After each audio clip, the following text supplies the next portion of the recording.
Due to COVID-19, charities that relied on in-person events and donations were forced to move online, making their benefits less tangible to people who may donate.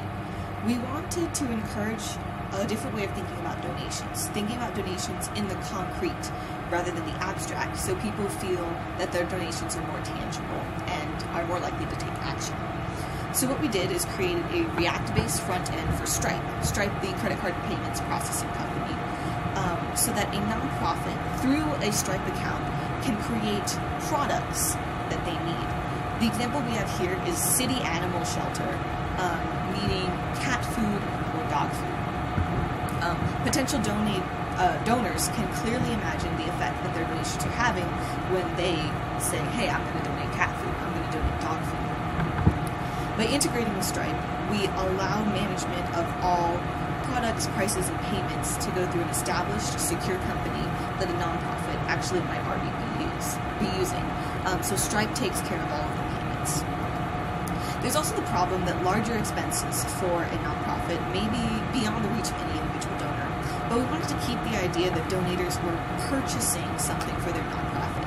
So you can see that these larger goals still appear as a product and can be purchased as one. But we added this progress bar to give people an idea that they were really working towards something. Unfortunately, it's not displaying the progress, but that's because no one's actually donated anything yet. So in order to keep track of these payments, once a payment is made through the Stripe checkout thing, we send information from new payments into MongoDB, which keeps a running total of the amount raised towards a specific goal, as well as the email addresses of those who donate. The React front end will update in real time based on information from this database. Another thing that we like about using Stripe is that the actual earmarking of these funds remains up to the nonprofit. For example, if people really like to buy dog food, but nobody ever purchases any cat food, there's nothing to stop our City Animal Shelter from using that money to buy cat food. But the differences in product purchases might give nonprofits an insight into what spurs people to donate and capitalize on that for future campaigns.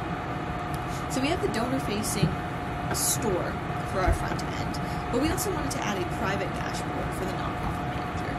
So using Auth0, we authenticate a user and allow them to log in to the private section of the app. Within this private segment, the user can see progress towards a goal and ideally be able to thank donors. Given more time, we'd add an integration with AWS Pinpoint to actually send emails to the list of donors, but we haven't quite gotten there yet.